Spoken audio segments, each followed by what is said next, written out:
Gwyneth Paltrow's Goop Lab releases on Netflix in a few days. The world is aghast, well, at least the rational world, who realize that Goop is a modern snake oil dispensary which sells ineffective therapies which have no evidence. You've undoubtedly seen coverage from a multitude of doctors and writers directing their rage at Goop and exposing them for what they are, and rightly so. I agree with those pieces, but that's not what this video is about. When I started the channel, I decided there's no point in me trying to say the same things as proper journalists because I won't do it as well. So instead, what I want to do is ask the question, why is Goop so successful? Why is Netflix allowing pseudoscience in the form of this series or any of the other dubious health documentaries on their platform? Why is alternative medicine so popular? Unfortunately, I'm forced to conclude, especially as I've spent the whole day today in the emergency department of a local hospital with a family member, that my own profession has to shoulder a lot of the blame.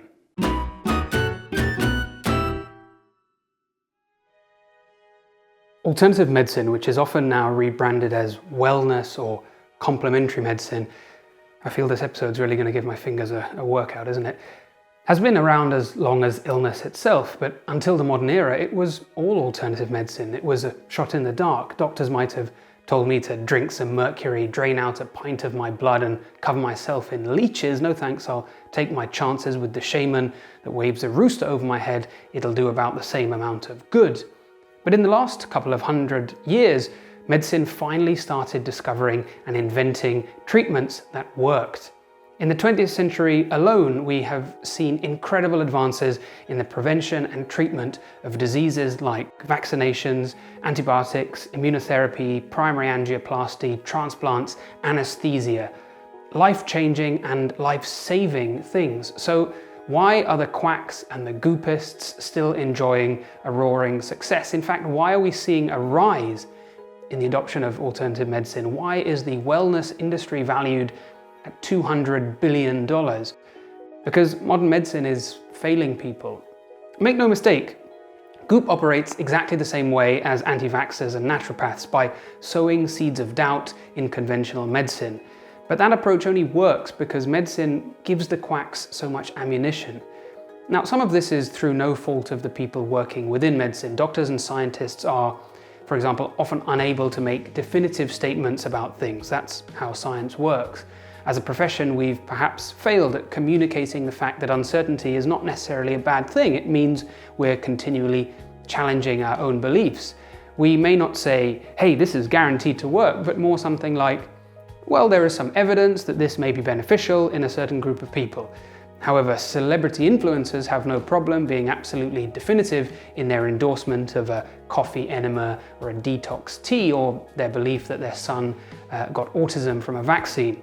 They don't have to adhere to the scientific standard and exploit the lack of consensus within the scientific community on topics like diet, as science doesn't know what it's doing. Another way in which it's not a level playing field is the power of an emotional anecdote over the presentation of actual trial data, which is a lot to do with how our brains are wired. And while individuals can blog about their experiences, which can be very persuasive, of course, doctors can't share their patient stories. These problems are hard to counter, but there are many things in medicine that we're not doing well. Over-investigation and over-diagnosis are getting worse and worse. Doctors practice what's called defensive medicine, paralyzed by the fear of missing a diagnosis, which you might think is just because of litigation. And although that clearly is a big part, especially here in the West, actually it's because a doctor's greatest nightmare is failing to spot an important diagnosis as the patient might come to harm.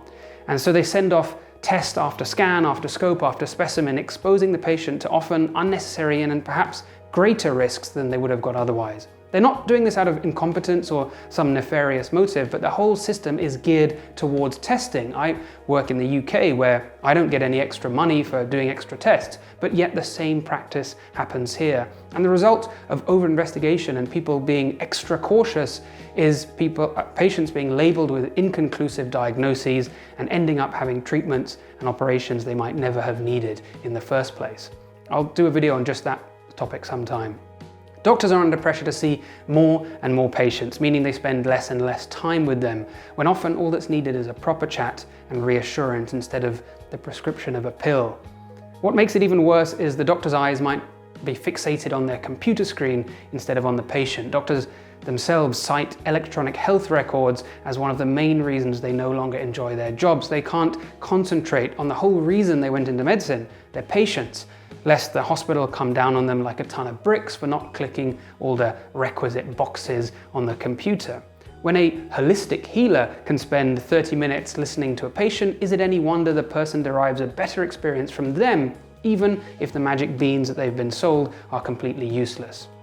Then what about our treatments? Effective therapies sadly often come with unpleasant side effects. Homeopathy does nothing and hence has no side effects. Chemotherapy can cure cancer, but it makes you feel like crap. So homeopathy might appear safer even though it actually isn't. And although I'm lucky enough to work in a country where nobody goes bankrupt due to medical bills, the same can't be said for millions of people around the world. America, of course, being the most notable, leading to doctors being labelled shills for big pharma who are only interested in money.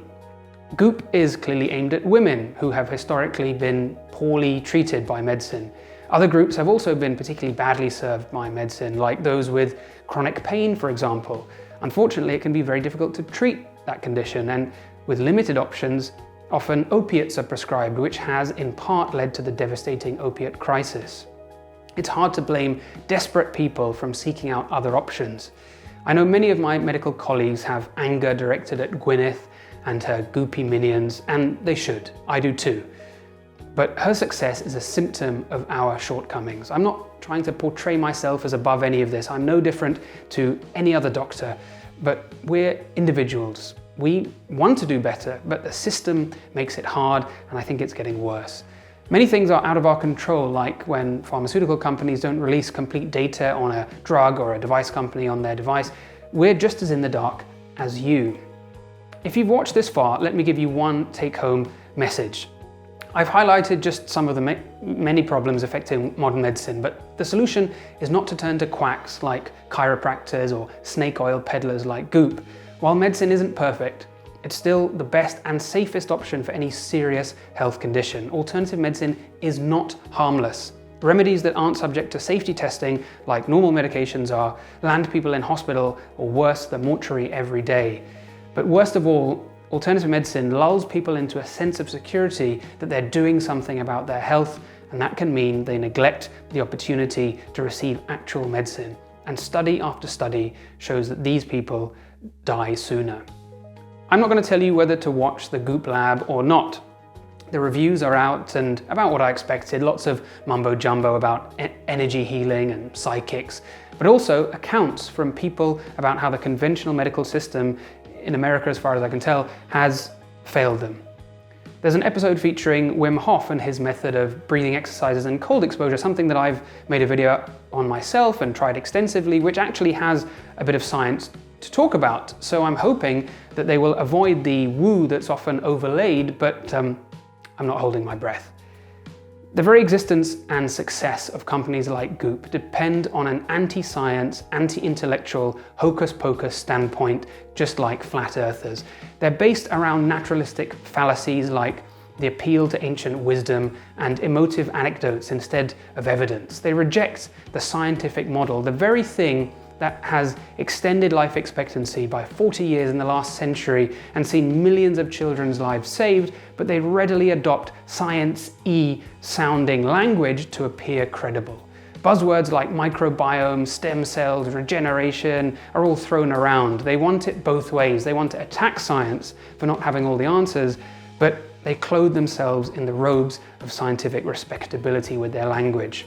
Goop wants you to mistrust science. Goop ignores the fact that actually the greatest predictors of health are social factors like poverty and education. They promise a world of wellness, provided you can pay. Let's be clear, they and the other charlatans are not out there to help you, they're there to make money. For all of medicine's failings, it's still a huge success story of the modern era and your safest option if you're sick. If you're not sick and you find yourself turning to Goop for wellness, I'll give you a definitive statement, even though I said earlier on doctors often can't do that. but a diverse diet of real food with plenty of veg, regular exercise, good sleep and good company is a darn sight cheaper than Goop products and will bring you immeasurably more wellness. I guarantee it.